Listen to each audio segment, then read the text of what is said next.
ضمانت جان اس قلم مرحا راجپوت قسط نمبر 34۔ مجھے میری حیثیت مت بتاؤ وہاں چودھری، کیونکہ اگر میں نے تمہیں اپنی حیثیت بتا دی تو تم دن رات لٹو کی طرح میرے آگے پیچھے گھوم ہوگی۔ علیہ نے اپنا پھسلتا دوپٹہ سنبھالا۔ وحاش نے اسے تنفر سے دیکھا، جسے کہنا چاہ رہا ہو کہ تم کون ہو۔ وحاش چودھری غلامی نہیں کرتا، وہ اس کی آنکھوں میں دیکھے باور کروا رہا تھا۔ تم کرو گے، ایک دن آئے گا جب تم میری غلامی کرو گے۔ اس کی گردن اٹھی ہوئی تھی، آواز میں چیلنج تھا۔ وہ خود کو اب بہت کچھ سمجھنے لگی تھی۔ اب وہ صرف ضمانت نہیں تھی بلکہ محبت تھی۔ بہت غرور ہے نا تمہیں خود پر؟ وہاں اس کے چہرے پر جھکی ایک ایک نقوش کو بھانپنے لگا۔ یہ جو رنگ اس کے چہرے پر کھل رہا تھا، یہ وحاش نے پہلے کبھی نہیں دیکھا تھا۔ ہونا بھی چاہیے، قبیلے کے ظالم سردار کی اکلوتی محبت جو ہوں۔ وہ بہت ناز سے بولی، جیسے وحاش تو اسے اپنے سر کا تاج بنا لے گا۔ دفتر وحاش نے اسے کھا جانے والی نگاہوں سے گھورا۔ تمہارا دماغ تو ٹھیک ہے علیہ، میں تم سے بے حد نفرت کرتا ہوں، سمجھ گئی تم؟ وہ چھپا چھپا کر بولا تھا۔ علیہ کو برا نہ لگا، بس ایک بار وہ جان لے کہ علیہ کون ہے۔ پھر علیہ کے تیور دیکھنے والے تھے۔ تم میرے پاس صرف ایک ضمانت ہو، بہت جلد میں تمہیں طلاق دے کر فارغ کر دوں گا۔ وہ کسے سمجھا رہا تھا، خود کو یا اسے؟ اس بار علیہ کا تھوڑا سا دل دکھا۔ تمہارا ڈریگن موڈ آن ہو چکا ہے، تم مجھے تباہ کرنا چاہتے ہو۔ وہ آج پھر پہلے والا برتاؤ کر رہا تھا۔ اسے علیہ پر غصہ تھا جو صاف نظر آ رہا تھا۔ وہ جان بوجھ کر ایسے کام کرتی تھی جس سے وحاش کو اس پر طیش چڑھے۔ تم یہی ڈیزرو کرتی ہو، تم جیسی لڑکیاں اپنے گھر بساتی نہیں ہیں بلکہ اجاڑتی ہیں، اور مجھے ایسی بیوی نہیں چاہیے، اس نے دو ٹوک انداز میں کہہ دیا، یہ دیکھے بغیر کہ علیہ کی مسکراہٹ کہیں غائب سی ہو گئی تھی۔ اسے اپنی توہین کسی صورت برداشت نہیں تھی۔ تم جیسی لڑکی سے کیا مراد تھا؟ وہ علیہ کو کیسی لڑکی سمجھتا تھا؟ تم مجھے ریجیکٹ کر رہے ہو؟ اس نے دونوں بازو سینے پر باندھ لیے۔ میں نے تمہیں چوز ہی کب کیا تھا؟ تم میں اور مجھ میں زمین آسمان کا فرق ہے۔ مجھے تم جیسی لڑکیاں نہیں پسند۔ اس نے پھر سے کہا، تم جیسی علیہ مٹھیاں بیچتی رہے گی۔ اب یہ علیہ جیسی لڑکی اسے بتائے گی کہ وہ کون ہے، اور یہ وقت دور نہیں تھا۔ تم مجھے طلاق دے کر اپنی محبت سے نکاح کر لو گے؟ اس نے بات کا رخ بدلا تھا۔ ہاں، کیونکہ میں اس پر گیو اپ نہیں کر سکتا۔ اس لڑکی کے ذکر پر وحاش کی آنکھوں میں جو محبت جھلکی تھی وہ علیہ کی نگاہوں سے اوجھل نہ رہ سکی۔ کیا نام ہے اس کا؟ کون ہے؟ کیسی ہے؟ کہاں رہتی ہے؟ ایک سانس میں چار سوال ہوئے۔ وہ یہ نہیں سمجھ پا رہی تھی کہ وحاش کسے وہ لڑکی سمجھ بیٹھا ہے۔ وہ میری ہے اور یہاں رہتی ہے۔ اس نے اپنی شہادت کی انگلی اپنے دل کے مقام پر رکھی۔ تو پھر جو میرے ساتھ تھا وہ کیا تھا؟ اسے ہر سوال کا جواب چاہیے تھا۔ تمہارے ساتھ میرا صرف ایک ہی رشتہ ہے، اور وہ ہے نفرت کا رشتہ۔ وحاش نے علیہ کے اور اپنے رشتے کی نوعیت کو ظاہر کیا۔ علیہ نے آنکھیں چھوٹی کی، اسے گھورا۔ میں نے تمہیں رات کو کیا کہا تھا کہ کمرے سے مت نکلنا؟ تم جیسی ڈھیٹ میں نے آج تک نہیں دیکھی۔ تمہاری یہ حرکتیں میری برداشت سے باہر ہیں۔ رات والا سارا منظر ایک بار پھر یاد آیا تھا۔ اسے زرگام پر پورا بھروسہ تھا، لیکن علیہ پر چاہ کر بھی نہیں ہو رہا تھا۔ وہ اسے جانتا ہی کتنا تھا۔ بس ایک دفعہ تم جان لو کہ میں کون ہوں، پھر دیکھنا میں کیسے تمہیں ایک ٹانگ پر ٹگنی کا ناچ نچواؤں گی۔ وہ من ہی من میں بڑبڑائی، حالانکہ وہ چیخ چیخ کر کہنا چاہتی تھی کہ وحاش چودھری، جس لڑکی سے تم محبت کرتے ہو وہ لڑکی میں ہوں، لیکن وہ کہہ نہ سکی کیونکہ اسے بھی تھوڑا حق تھا کہ وہ وحاش کو تڑپائے اور ترسائے۔ وہ ان لوگوں میں سے تھی جو مشورہ بھی فری میں نہیں دیتے تھے۔ پھر وہ اتنی آسانی سے اتنی بڑی حقیقت سے پردہ کیسے اٹھا سکتی تھی؟ وحاش ہر پل اسے اس کی حیثیت یاد کرواتا رہتا ہے، اور اب وہ وحاش کو اس کی حیثیت یاد دلائے گی۔ بہری ہو گئی ہو؟ سنائی نہیں دیا؟ میں نے کیا پوچھا ہے؟ یہاں کیا لینے آئی تھی؟ وحاش نے اس کا بازو پکڑے جھنجھوڑا۔ مجھے زریام سے بات کرنی ہے۔ میں نے دیکھا وہ مردان خانے میں انٹر ہوا تھا۔ علیہ ہوش کی دنیا میں واپس آ گئی۔ زریام سے کیا بات کرنی ہے؟ مجھے جانا کا نمبر چاہیے۔ ایک منٹ میں تمہیں کیوں بتاؤں کہ مجھے کیا بات کرنی ہے؟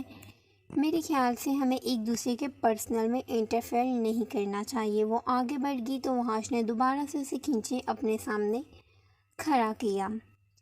میرے پرسنل میں تو تم بہت مزے لے لے کر انٹرفیئر کر رہی تھی۔ ابھی تھوڑی دیر پہلے ہوئی گوسپ یاد کروائی گئی جو اب نے لکھا ڈیٹھو کی طرح اس کی اور مسکراہٹ اچھال گئی۔ سب آپ نے خود بتایا ہے، میں نے آپ کو فورس نہیں کیا، اور اب ہٹے، میرے پاس اتنا وقت نہیں ہے۔ اس نے وحاش کو پیچھے کرنا چاہا جب اس دوران اسے ذریعہ آتا ہوا دکھائی دیا۔ ذریعہ رکو، علیحہ نے ہاتھ کے اشارے سے اسے روک لیا۔ وہ رک گیا۔ پیچھے ہٹ جاؤ، کیوں دیوار بن گئے ہو؟ وہ وحاش کو پیچھے کیے ذریعہ کی طرف جانے لگی۔ یکا یک وحاش اسی رفتار سے اس کے پیچھے گیا۔ کیسے ہو تم تو حویلی ہی نہیں آتے؟ اس بار اس نے ہاتھ نہیں بڑھایا، شاید جانتی تھی کہ وحاش پھر اس کا ہاتھ تھام لے گا۔ بیوی کے بغیر کہیں دل نہیں لگتا، وہ اس انداز میں بولا کہ علیحہ کے پیچھے کھڑا وحاش سر تا پیر جل کر رہ گیا۔ اوہو، تو یہ بات ہے، ویسے میری دوست خوبصورت بہت ہے، تمہارا یہ کہنا بنتا ہے۔ وہ ایسے بات کر رہی تھی جیسے وہ دونوں کتنے ہی پرانے دوست رہ چکے ہوں۔ البتہ ذریعہ اب اسے نہیں دیکھ رہا تھا، خود کو کنٹرول میں بھی تو رکھنا تھا نا۔ اچھا، مجھے جانا کا نمبر چاہیے، تو مجھے واٹس ایپ کر دو گے؟ میرے پاس آپ کا نمبر نہیں ہے۔ ذریعہ نے ایک نگاہ اٹھا کر اسے دیکھا، وہ کافی نکھری سی تھی۔ تم لکھو، میں لکھواتی ہوں، بولی ہی تھی کہ وحاش نے اسے پیچھے شرٹ سے پکڑے کھینچا، جس پر وہ اس کے وجود سے ٹکراتی اسے گھورنے لگی، جو غضبناک نگاہوں سے اسے ہی دیکھ رہا تھا۔ کوئی ضرورت نہیں ہے، تم مجھے سینڈ کر دینا، میں تمہیں فارورڈ کر دوں گا۔ کہا ذریعہ سے گیا تھا، لیکن وہ دیکھ مسلسل علیحہ کو رہا تھا۔ ذریعہ نے کروا گھونٹ بھر لیا۔ نفرت کرو مجھ سے وحاش چودھری، یہ سب نہیں۔ وہ دور ہٹی اور بغیر ذریعہ کا لحاظ کیے ترک کر بولتی ہوئی وہاں سے واک آؤٹ کر گئی۔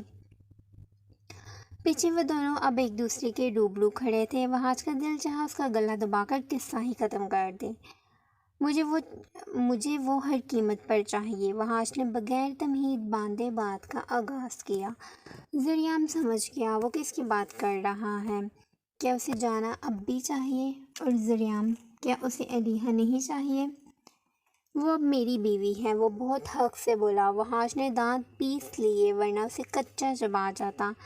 تجھے بدلہ لینا تھا نا مجھ سے، چل دیا میں نے تجھے 1 سال، لیکن سال بعد مجھے وہ ہر حال میں چاہیے۔ وہ اس سے جانا کو مانگ رہا تھا، کیا واقعی؟ لیکن کیوں؟ اتنے دنوں بعد اس نے یہ کیسا فیصلہ لیا تھا؟ لالا، آپ میری بیوی کے بارے میں بات کر رہے ہیں، سوچ سمجھ کر بولیں۔ ذریعہ حیران تھا، اس نے اچانک ذکر چھیڑ لیا تھا۔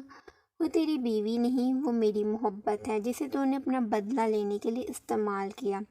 اس کی محبت دوبارہ سے جاگ اٹھی تھی۔ کیا وہ علیحہ کے ساتھ سمجھوتا نہیں کر سکتا تھا؟ لیکن نہیں، وحاش کو وہی چیز چاہیے تھی جو اسے مل نہیں سکتی تھی۔ اور میری محبت اس کا کیا آپ نے میری محبت سے نکاح نہیں کیا؟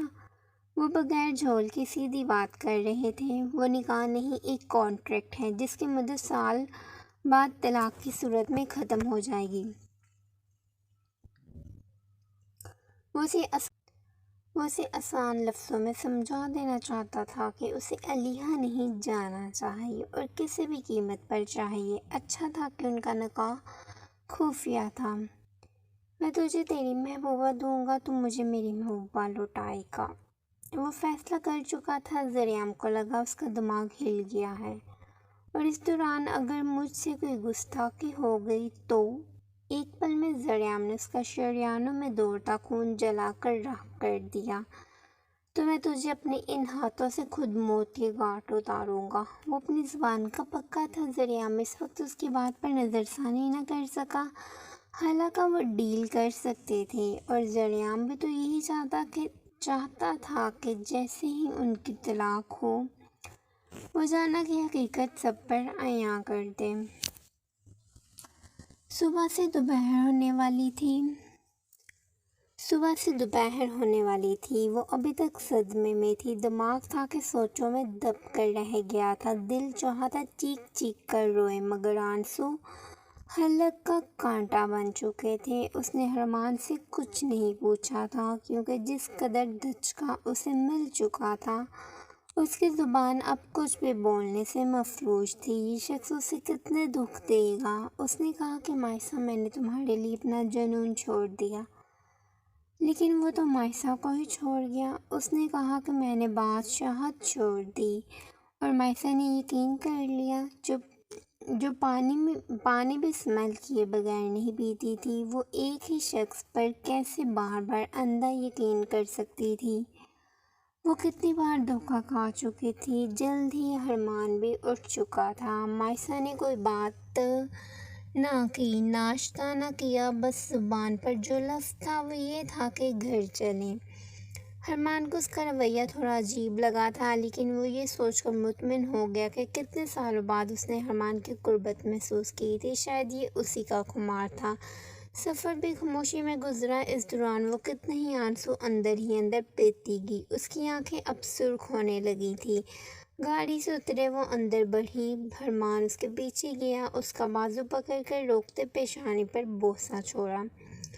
کچھ پریشان لگ رہی ہو تم مائسا، کیا کوئی بات ہے؟ اس کی خاموشی حرمان کو چبھنے لگی تھی۔ رات میں تو وہ اچھے سے بات کر رہی تھی، پھر اچانک کیا ہوا؟ نہیں، تھک گئی ہوں، فریش ہونا چاہتی ہوں۔ اس نے تھکن زدہ اعصاب سمیت بوجھل آواز میں کہا تو حرمان نے نرمی سے اس کا گال چوم لیا۔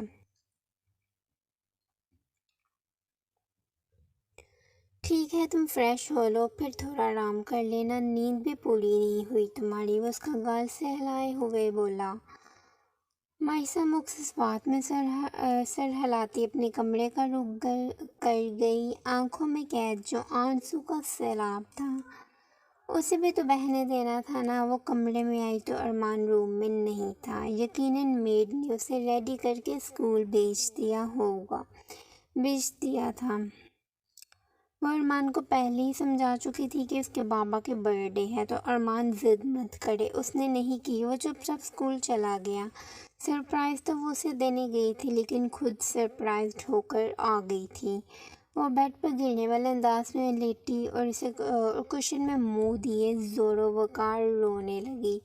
رہ کر اسے خود پر غصہ آ رہا تھا۔ وہ ایک شخص کو بھانپ نہ سکی، بس وہ جو کہتا رہا وہ مانتی رہی۔ حرمان میرے ساتھ ایسا کیسے کر سکتے ہیں؟ وہ مجھے اتنا بڑا دھوکہ کیسے دے سکتے ہیں؟ وہ تو مجھ سے محبت کرتے ہیں نا، پھر وہ مجھے اتنی تکلیف کیسے دے سکتے ہیں؟ اس کے آنسوں میں روانگی آتے چلی گئی۔ وہ مجھ سے جھوٹ کہتے رہے۔ انہوں نے کہا کہ وہ مافیا ورلڈ چھوڑ چکے ہیں، لیکن انہوں نے مجھ سے جھوٹ کہا۔ اس کا دل چاہتا کاش وقت بدل جائے۔ وہ بہت کم روتی تھی، اور جب بھی روئی تھی تو حرمان کی وجہ سے ہی روئی تھی۔ وہ اسے رلاتا تھا۔ میں نے انہیں ایک موقع دیا اور انہوں نے میرے ساتھ کیا کیا؟ اگر میں صبح وہ میسج نہ دیکھتی تو پتہ نہیں میں کب تک دھوکے میں رہتی۔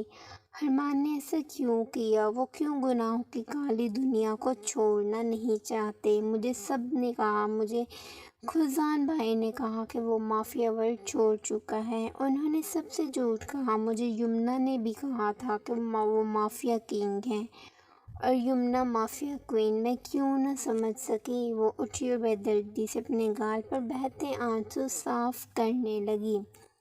دفتر میں اس نے بیگ سے اپنا موبائل نکالا اور خزان کو کال ملا لی۔ اسے اس وقت ضرورت تھی کسی اپنے سے بات کرنے کی، کسی قریبی سے۔ وہ سب صحیح کرنے گئی تھی، لیکن سب دوبارہ سے خراب ہو گیا تھا۔ یہ سب واقعی خراب ہوا تھا یا پھر یہ یمنا کی چال تھی؟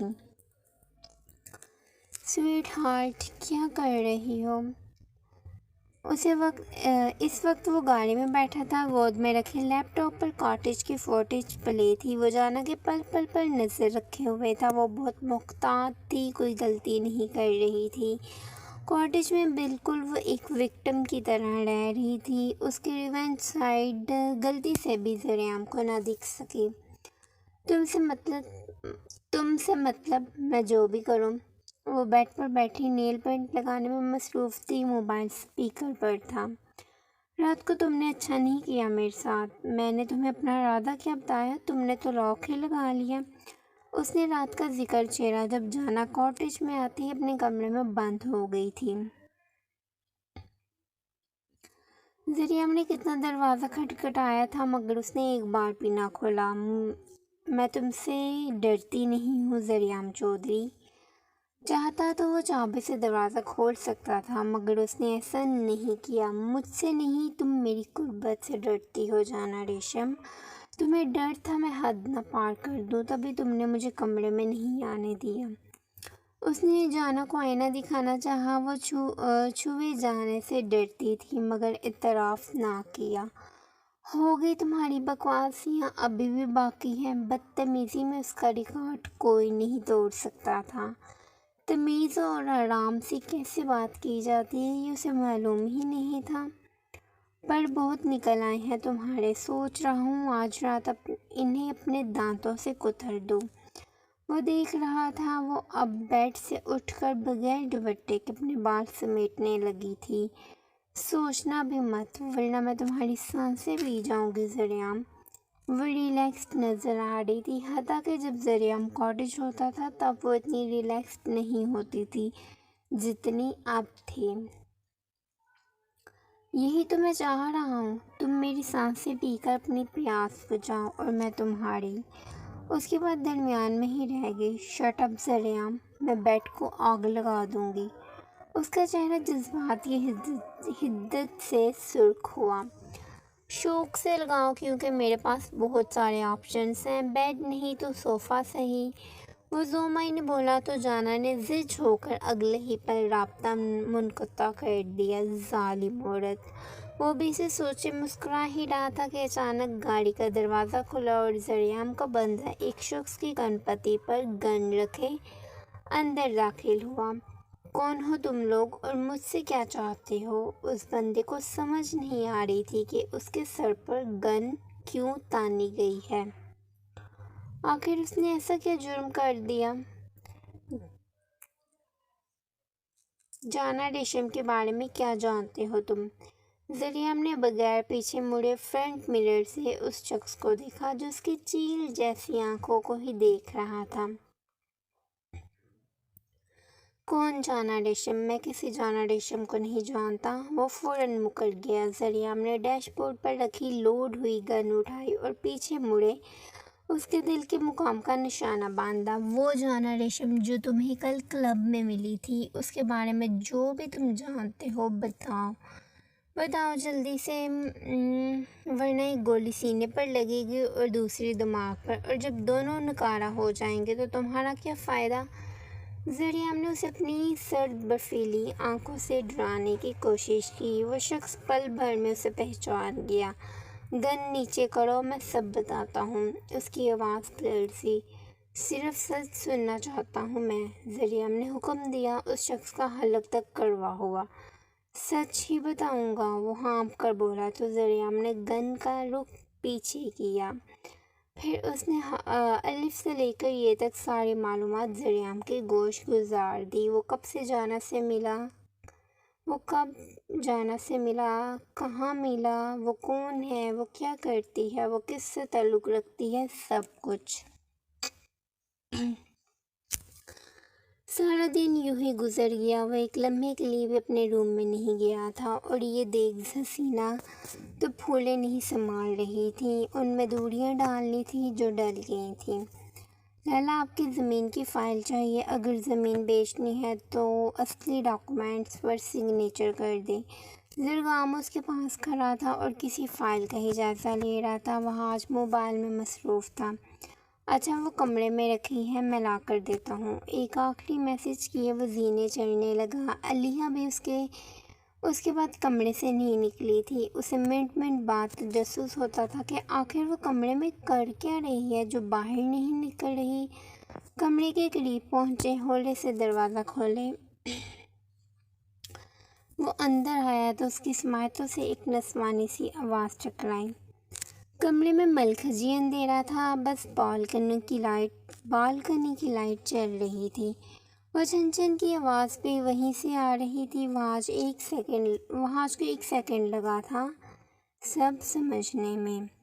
پھر اگلے ہی پل وہ کسی طوفان کی طرح لمبے لمبے ڈرگ بڑھتا ہوا بالکونی میں آیا، جہاں وہ دنیا جہاں سے بے خبر کانوں میں ایئر بڈس لگائے موسیقی سنتے ہوئے تھوڑا تھوڑا ہل رہی تھی۔ وہ ترچھی کھڑی تھی اور اس کے بائیں پیر کی پائل نے وہاج کو جبڑے بھینچنے پر مجبور کر دیا۔ دفتن وہ تیزی سے اس کی طرف بڑھا اور اسے بازو سے پکڑے دونوں ہاتھوں سے جھنجھوڑتے ہوئے ہوش دلایا۔ یکدم علیحا کو لگا جیسے زلزلہ آ گیا ہو۔ تم نے پھر سے پائل پہن لی؟ اس نے علیحا کے کان سے ایئر بڈس کھینچے اور پوری قوت سے دور پھینک دی۔ علیحا نے فوراً دائیں پیر آگے کیا۔ یہ میری پائل ہے، وہاج کے سینے پر ہاتھ رکھ کر اسے دھکا دیتے وہ روبدار آواز میں بولی۔ وہاج کی نگاہیں اس کے پیروں سے ٹکرائیں تو وہ ایک پل بھنچکا کر رہ گیا۔ اس کے دونوں پاؤں میں پائل تھی اور ایک جیسی تھی۔ یہ کیسے ہو سکتا تھا؟